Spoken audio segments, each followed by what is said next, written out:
Hello, I'm Indy Hunjan. This is Kevin DaCosta, and we're both from Carnival.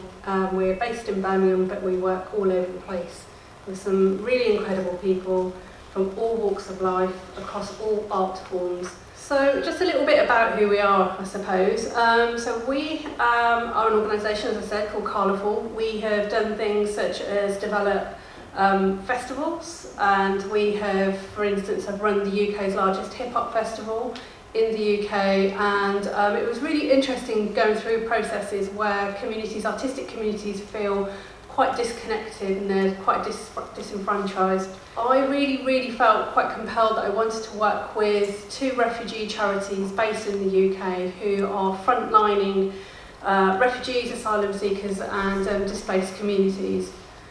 There's also the kind of conversation of just kind of that, we spoke earlier about language and how you're expected to suddenly, as soon as you have touched onto new soil, you are assimilated into a country, into a culture, and you understand what's going on. So how could we embrace working with different refugee groups through art? So what we wanted to do was make sure people were not excluded from engaging in conversations. We wanted people to feel that whatever means that they had, whether they had a mobile phone that would enable them to take photographs and to upload, they felt that they could do that, or we could partner them up, or we could find phones for them. We set up an Instagram account. We worked with the two charities, we engaged with specific groups. My overriding memory of working with migrant help has always remained meeting the 6-year-old little girl from Syria, and how her journey was tarnished with losing both her grandparents. And you just got to remember that, haven't you? It's like, it's all well and good, we're doing some art and we're talking about, we're having a conversation, but you've got to really put yourself into people's shoes, and you've got to be really sensitive. There was a lot of protocols and different processes in which we had to adhere to engage in these conversations. The overriding memory that we have of working with Rivers of Gold, I remember the first session we had, when you walk into this room, it's a very large room, very similar to this, lots of sofas on one wall, and there was this little boy who was having a nosebleed, a 3-year-old boy, and his mum had to go to a meeting to ensure that she could get her refugee status, so she had to leave her 3-year-old son. It was only her and her son. She had to leave her son with the rest of the members of Rivers of Gold. He started to have a nosebleed.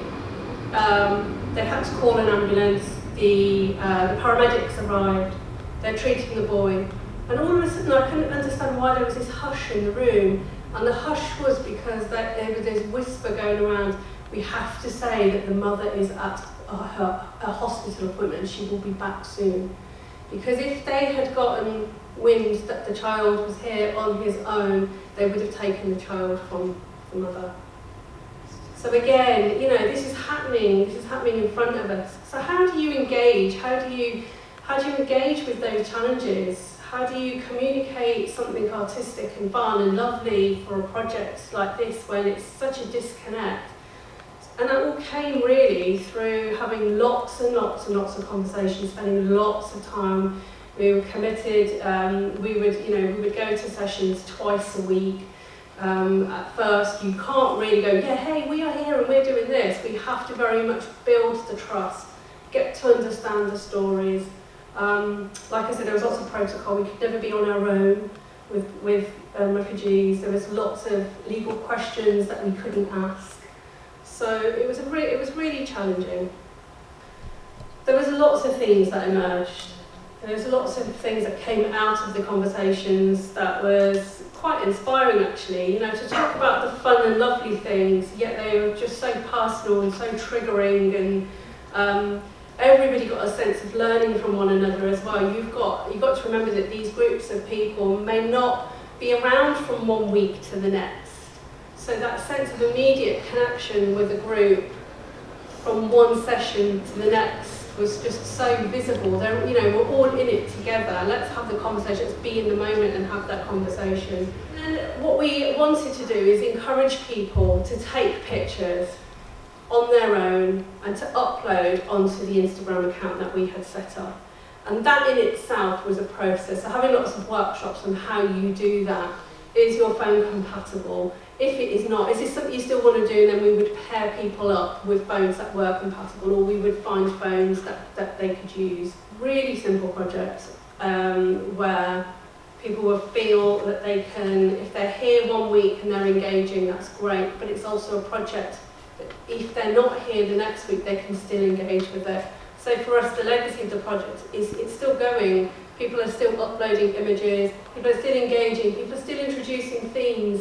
You know, people that we've met from week 1, we've not seen them again ever since, but they're still engaging through this project. And it's also, it goes back to the tone of language and what's important, you know, giving the refugees, asylum seekers and recently arrived communities their voice back, their visible voice back.